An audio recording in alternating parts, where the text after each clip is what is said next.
In the weeks leading up to harvest, there's a lot of preparation that has to take place.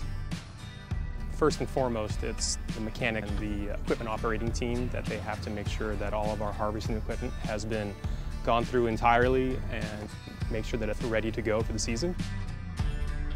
The viticulture side of the business, so the guys who are actually in the vineyard and making the decisions, we just need to make sure that the wine grapes for each specific variety that we farm are on the right track towards maturity.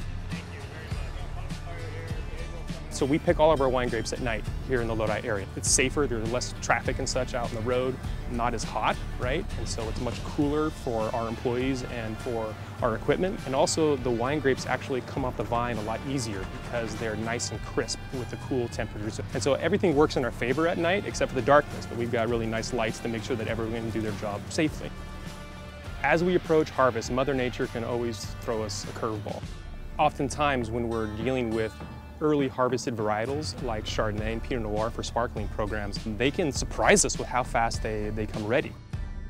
So there's sometimes when we get a sugar maturity test back, that's a test that we take out in the vineyards to monitor how the maturation of the grapes are progressing, that we'll see, oh my gosh, it's jumped from 17 and to 18 or almost 19, and we're saying, oh, we gotta go. And then we have to really scramble in order to make sure that we have the equipment ready to go, our harvesting team ready to go, we have capacity at the winery and the winemakers, and all of a sudden we all have to get together to make sure, okay, we're going on Friday, let's roll.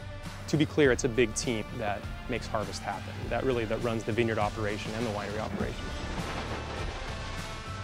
I've been participating in harvest since I was old enough to hold a shovel, and it still gives me goosebumps because you know that the pressure of the entire year of farming those wine grapes, and now is the time where you actually have to harvest that crop and send it to the winery. That's where the rubber hits the road. But with wine, you can get that same block every single year and get a little distinctive taste that only represents that single season. And I think that's really exciting for us to be a part of that.